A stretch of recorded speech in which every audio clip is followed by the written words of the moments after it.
The lunchtime rush at Thorne's diner was usually a symphony of clattering cutlery, sizzling orders, and the low hum of satisfied conversations. Marcus Thorne, the owner, typically experienced this from a distance, through spreadsheets and reports, or during meticulously scheduled managerial walkthroughs. But today, Wednesday, was different. Dressed in a faded baseball cap, a plain T-shirt, and worn jeans, he was just another face in the crowd, nursing a cup of coffee and waiting for his usual, a classic Reuben sandwich. He'd built Thorne's diner from a hopeful blueprint and a modest loan into a beloved local eatery, founded on principles of good food, fair prices, and most importantly, respect for both customers and staff. It had been a while since he'd simply sat in as a customer to feel the pulse of the place anonymously. His sandwich arrived, perfectly grilled, the sauerkraut tangy, the corned beef tender. He took a satisfying bite, a small smile playing on his lips. This was good. This was what Thorne's was supposed to be. As he ate, tuning out the general buzz, his attention was inadvertently snagged by a conversation drifting from the front counter. Two cashiers, a woman with sharp features and bright red lipstick he vaguely recognized as Brenda, and a younger man, Kevin, were speaking in hushed, conspiratorial tones, punctuated by muffled giggles. "Did you see the old guy who just left?" Brenda said, a smirk in her voice. "The one who took forever to count his change. I forgot to give him the senior discount. He didn't even notice." She laughed again, a short, unpleasant sound. Kevin snickered. "Nice one. Yesterday, that lady with the complicated coffee order. The one who was so picky. Her total was 7.25. I told her dared 8.25. She just tapped her card, easy extra buck." Marcus froze, the bite of Reuben suddenly tasteless in his mouth. He set the sandwich down slowly, his focus narrowing entirely on the cashiers. Surely he was mishearing, or perhaps it was just idle, distasteful banter, not actual admission of wrongdoing. "You gotta be careful with that, though," Brenda cautioned, though there was no real concern in her tone. Henderson's too, busy trying to look important to notice much. "But if a customer actually complains and makes a scene..." "Nah," Kevin said, dismissively. "Most of them are too distracted or too shy, and if they do ask, you just play dumb." "My mistake!" "Easy." He then leaned closer to Brenda, speaking. "Of Henderson, did you see who he hired for the new line cook?" "Another one of them. Barely speaks English. Bet he won't last a week, especially when we can't understand his questions about orders." A cold wave washed over Marcus. This wasn't just about petty theft. It was about a culture of contempt, discrimination, and a complete disregard for the values he had painstakingly tried to embed in his business. He thought of Ellie Vance, his long-serving, incredibly talented senior cook, a quiet woman of immense skill and integrity. Was this the kind of environment she had to endure when he wasn't around? Marcus listened, his appetite vanishing, a knot forming in his stomach. What he was hearing struck at the very core of everything he'd tried to build. This wasn't just a couple of bad apples. Brenda's reference to Henderson, the shift manager, implied a systemic rot. He felt a surge of anger, quickly followed by a steely resolve. He wouldn't jump to conclusions, but he wouldn't ignore this either. His ordinary lunch had just become anything but. The anonymity he'd sought as a customer was now his most valuable tool. He would see just how deep this went. He finished his coffee, his mind racing, the taste of betrayal bitter on his tongue. The next day, Marcus returned to Thorne's diner, clad in similarly unremarkable attire. He chose a small booth further from the counter this time, one that still offered a clear view of the registers and the general flow of the staff. He ordered a simple black coffee, his purpose today not to enjoy a meal, but to observe. Brenda and Kevin were on duty again. He watched Brenda interact with an elderly woman who was asking about a menu item. Brenda's responses were clipped, her expression bored, bordering on rude. When the woman fumbled with her purse, Brenda sighed audibly, tapping her pen impatiently on the counter. Marcus noted the transaction.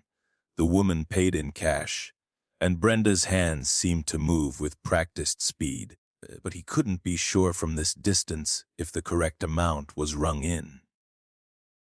A little later, Kevin served a young student. The student paid with a $20 bill for an order that Marcus mentally calculated to be around $12. Kevin made change, and the student, engrossed in his phone, pocketed it without counting. Kevin caught Brenda's eye and gave a tiny, almost imperceptible nod. Marcus felt his jaw tighten. His attention shifted when Mr. Henderson, the shift manager, emerged from the back office. Henderson was a man who carried himself with an air of harried self-importance, his tie always slightly askew, his hair perpetually looking like he'd just run his hands through it. He bustled behind the counter, barking a few instructions at a busboy, then settled near the register, ostensibly overseeing things. An opportunity for observation presented itself sooner than Marcus expected. A customer, a middle-aged man in a business suit, approached Henderson. "Excuse me," the customer said, his voice polite but firm. "I believe I was overcharged. I had the daily special, which is listed as 10.99, but my receipt says WUF $2.99. He held out the slip of paper. Henderson took the receipt, glanced at it, then at the menu board, and then back at the customer with a dismissive wave of his hand. The board hasn't been updated for today's special, sir. It's actually 20.99 now. Inflation, you know." He offered a weak and sincere smile. The customer looked skeptical. "But the sign is right there. It clearly says 10.99. I even asked the cashier, Kevin, before ordering, and he confirmed the price." Kevin, who had been watching with wide eyes, immediately interjected. "No, sir. I said it usually is, but today, like Mr. Henderson said, it's the new price." His voice was a little too high-pitched. Henderson patted Kevin on the shoulder. "See, a simple misunderstanding. We're very busy. Now, if there's nothing else." He turned away, clearly considering the matter closed. The customer, frustrated and clearly not believing them, but unwilling to cause a bigger scene, shook his head and walked out, muttering under his breath. Marcus's blood boiled. Henderson hadn't even bothered to properly investigate. He'd actively covered for Kevin's lie, or worse, was in on the price gouging. This was a blatant disregard for customer trust. During a lull, Marcus saw Ellie Vance, the senior cook he knew was the backbone of the kitchen, emerge briefly to ask Kevin a question about a docket. Kevin, instead of answering directly, rolled his eyes and pointed vaguely towards the order screen, then turned back to chat with Brenda. Ellie, her expression unreadable, simply nodded and returned to the kitchen's heat and pressure. Marcus saw the casual disrespect, the subtle undermining of a dedicated employee. It was a small moment, but it spoke volumes about the prevailing culture at the front of the house. He stayed for another hour, making mental notes, the initial shock giving way to a grim determination. The problem was clearly not just Brenda and Kevin's personal scam. It was enabled, perhaps even encouraged, by Henderson's laxity and dishonesty. What Marcus didn't realize yet was that this was just the tip of the iceberg, a symptom of a rot that Henderson had allowed to fester, and which might have deeper roots than he currently imagined. As he left the diner that day, the welcoming aroma of brewing coffee and baking pies seemed tainted by the sour scent of deceit. Over the next week, Marcus Thorne became a reluctant fixture at his own diner, always in a different unassuming outfit, always observing. He varied his visit times, sometimes the morning rush, sometimes the late afternoon lull, once even during the dinner shift when a different manager, one he had more trust in, was on duty. But his primary focus remained the shifts covered by Henderson, Brenda, and Kevin. He saw a clear pattern. Brenda was the more brazen one, often targeting older customers or those who seemed flustered or in a hurry. She'd forget discounts, inflate prices on items without clear tags, or her favorite, the classic short change, all while maintaining an air of bored indifference. Kevin was more subtle, preferring the quick overcharge on credit card transactions or pocketing cash from smaller sales when he thought no one, especially Henderson, was looking. Henderson himself was a study in willful ignorance. He'd either be holed up in the small office on lengthy personal calls, or when on the floor, his attention was more on schmoozing with regulars he liked or micromanaging the already efficient buzzboys, rather than overseeing the cash handling. Marcus started to document his observations meticulously in a small notebook after leaving the diner each day: dates, times, specific incidents, amounts, and the individuals involved. He needed more than just suspicion. One afternoon, he decided to directly test Brenda. The diner was moderately busy. He ordered a slice of apple pie and a coffee, which came to $6.50. He handed her a $20 bill. Brenda rang it up, her fingers flying. She handed him back a $10 bill and $3.50 in coins. "Here you go," she said, already turning to the next customer. Marcus paused. "Excuse me," he said calmly. "Shouldn't I get another 10 back?" Brenda turned back, her eyes narrowed slightly. "What do you mean?" "You gave me a 20. Pie and coffee is $6.50. Your change is $13.50 Dow." She gestured to the money in his hand. "Right," Marcus said, keeping his tone even. "But you gave me one $10 bill, not two." Brenda frowned. Then, with an exaggerated sigh, she opened the register again. "Oh, whatever. My mistake." She slapped another 10 bill onto the counter without making eye contact and immediately called, "Next." There was no apology, just annoyance. Marcus took the money. It wasn't about the 10. It was about the ease with which she'd tried to pocket it and her utter lack of remorse when caught. On another visit, he found himself sitting near where Ellie Vance was on her break, nursing a cup of tea at a small staff table tucked in a corner. She looked tired, the lines around her eyes more pronounced than he remembered. Taking a chance, Marcus, as his regular Joe persona, nodded towards her. "Tough day?" he asked quietly. Ellie looked up, a little surprised to be addressed. She offered a weary smile. "They all are lately. Just trying to keep the food good, you know." "I do," Marcus said. "The food's always excellent." "Seems like you run a tight ship back there." She sighed softly. "I try. It's not always easy. Things get complicated at the front sometimes. Orders get confused. Supplies don't get communicated properly. Makes it hard to do the best we can for the customers." She didn't elaborate, her gaze distant for a moment before she seemed to catch herself, perhaps wary of complaining to a stranger. "But we manage," she finished, with a hint of her usual resilience. Marcus nodded sympathetically. Well, some of us customers appreciate what you do. Keep it up. He didn't push further, but her carefully chosen words confirmed his growing understanding. She was aware of the dysfunction, burdened by it, but felt powerless to change it. This brief, cautious interaction solidified his resolve to not only clean house, but also to ensure that dedicated employees like Ellie were protected and valued.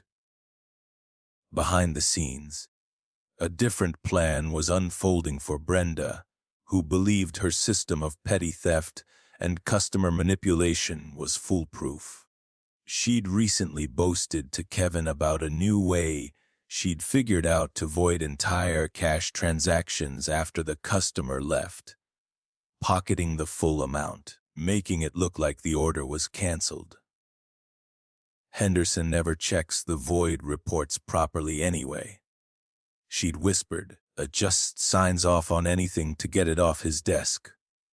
She felt untouchable.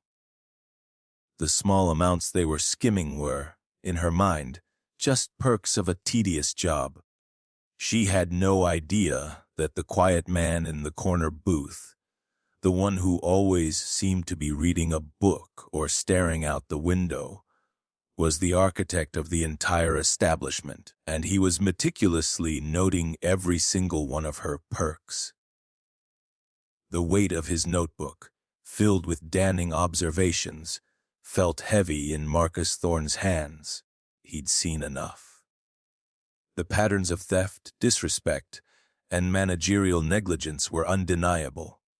It was time to move from observation to action. His first call was to Sarah Jennings, his company's HR consultant, a sharp, no-nonsense woman he trusted implicitly. He laid out the situation, his voice calm but edged with the anger he'd suppressed for weeks. "This is appalling, Marcus," Sarah said, her voice tight with disapproval after he finished. "Not just the theft, but the culture Henderson has allowed to breed. You need to handle this decisively, but also by the book. We can't afford any missteps." Together, they formulated a plan. It wasn't enough to just fire them based on his observations. They needed irrefutable proof, ideally caught in the act during a controlled situation. Sarah suggested bringing in a professional mystery shopper, someone trained to document such encounters with precision for one final, conclusive round of evidence gathering. "I want to be there," Marcus stated. "Not as the owner, not yet, but I want to witness it myself one last time before I lower the boom." Sarah understood. "Okay, Marcus, we'll arrange for a shopper to come in during Henderson's, Brenda's, and Kevin's shift tomorrow. The shopper will be briefed on their specific methods, the overcharging, the forgotten discounts, the short-changing. They'll attempt a few transactions designed to give Brenda and Kevin every opportunity to do what they've been doing. Everything will be documented, including audio if legally permissible and discreetly managed." The next afternoon, Marcus sat at his now familiar corner booth, a newspaper spread before him, though his eyes rarely focused on the print. He knew the mystery shopper, a pleasant-looking woman named Carol, would arrive around 1:30 p.m. He watched Brenda and Kevin at the counter. They seemed more brazen than ever, perhaps lulled into a false sense of security by weeks of Henderson's inattention. Kevin was openly joking with Brenda about how a customer earlier had left a nearly full loyalty card behind, which he'd promptly pocketed for his own use. Henderson, meanwhile, was loudly berating a young server for a minor error, a display of authority that seemed solely for show. Ellie Vance was in the kitchen, a pillar of calm amidst the brewing storm. Marcus had made a point to send an anonymous commendation through the official channels for her and her kitchen team earlier that week, a small gesture he hoped would offer some encouragement before the inevitable upheaval. He knew the coming confrontation would be disruptive, and he wanted good employees like Ellie to know they were valued. At precisely 1:32 p.m., Carol, the mystery shopper, walked in. She was the picture of a slightly harried but friendly suburban mom. She approached the counter where Brenda was stationed. Marcus watched, his heart rate picking up slightly. Carol ordered a list of items, including a daily special. She specifically asked Brenda to confirm the price of a price. Marcus knew Brenda had been inflating. She also inquired about the senior discount for her fictitious mother. As predicted, Brenda quoted the inflated price for the special and, with a dismissive shrug, claimed the senior discount only applied to full meals, not à la carte items, a rule that didn't exist. Carol, playing her part, looked slightly confused but accepted it. She paid in cash, with large bills providing ample opportunity for a short change. Brenda, true to form, fumbled the change, accidentally, giving back $5 less than she should have. Carol politely questioned it. Brenda, with a sigh that suggested Carol was a moron, recounted the money quickly and insisted it was correct. Carol, as instructed, didn't push further on that point, but made a mental note. Next, Carol approached Kevin to pay for a separate, smaller takeaway order. She paid with a credit card.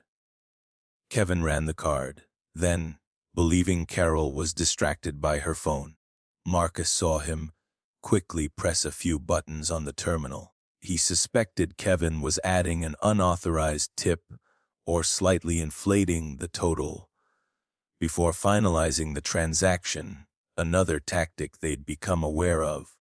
Throughout these interactions, Henderson was nowhere to be seen near the registers. He was in the back, his laughter audible even from the dining area, clearly on another personal call. They had no idea that their comfortable little world, built on deceit and disrespect, was about to come crashing down. The evidence was now locked in, documented by a professional. The stage was set.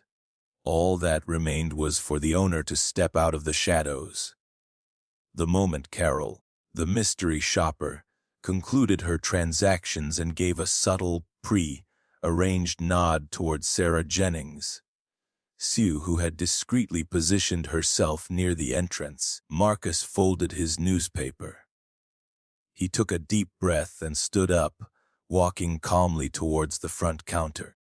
Brenda was in the middle of complaining to Kevin about another clueless customer. Referring to Carol, when she saw Marcus approaching, her expression shifted from contempt to mild irritation, likely expecting another tedious customer query. Kevin looked up, a bored expression on his face. Mr. Henderson finally emerged from the back office, looking flustered as he ended his call. "Is there a problem?" Henderson asked, his tone immediately defensive as he noticed Marcus, Sarah, and Carol converging near the registers. "Yes, Mr. Henderson, there is a significant problem," Marcus said, his voice quiet but carrying an undeniable authority that made both Brenda and Kevin stop their chatter and look at him properly for the first time. He wasn't the nondescript man in the corner anymore. There was something in his stance, his direct gaze, that commanded attention. "And who are you?" Brenda asked, her hand on her hip, oozing her usual disdain. Marcus allowed a small, humorless smile. "My name is Marcus Thorne. I own this diner." The effect was instantaneous. Brenda's jaw literally dropped, her face paling beneath her bright makeup.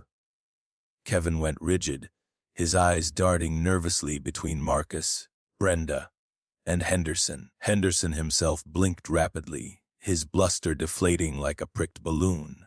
Mr. Thorne! I wasn't expecting you, sir.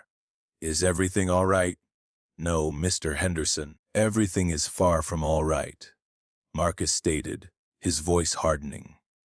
Sarah Jennings stepped forward, holding a folder. For the past several weeks, Marcus continued, his gaze sweeping over the three of them.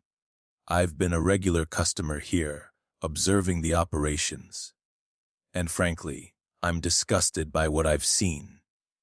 He then calmly laid out their transgressions, citing dates, times, and specific incidents he had personally witnessed. Brenda's changing, her denial of legitimate discounts, her disrespectful treatment of customers, Kevin's overcharges, his pocketing of cash from unrecorded sales, and Henderson's gross negligence, his active cover-ups, and his fostering of a toxic, discriminatory environment. This lady, Marcus said, gesturing to Carol, is a professional mystery shopper who just documented multiple instances of theft and policy violations by both of you. He looked pointedly at Brenda and Kevin. Within the last 30 minutes. We have her report, and we have my own extensive notes. Brenda spluttered. That's a lie! He's making it up. But her voice lacked conviction, her eyes filled with panic. Kevin just stared at the floor, trembling slightly. Henderson tried to rally. Now see here, Mr. Thorne, there must be some misunderstanding. My staff are hardworking. Perhaps a few minor errors, but minor errors. Marcus interrupted, his voice like ice.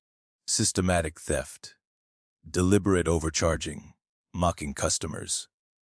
Allowing discriminatory remarks about fellow staff members. Is that what you call minor errors?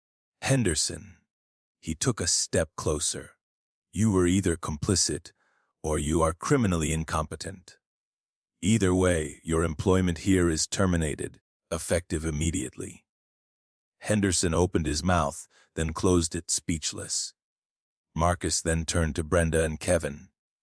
A's are both of yours.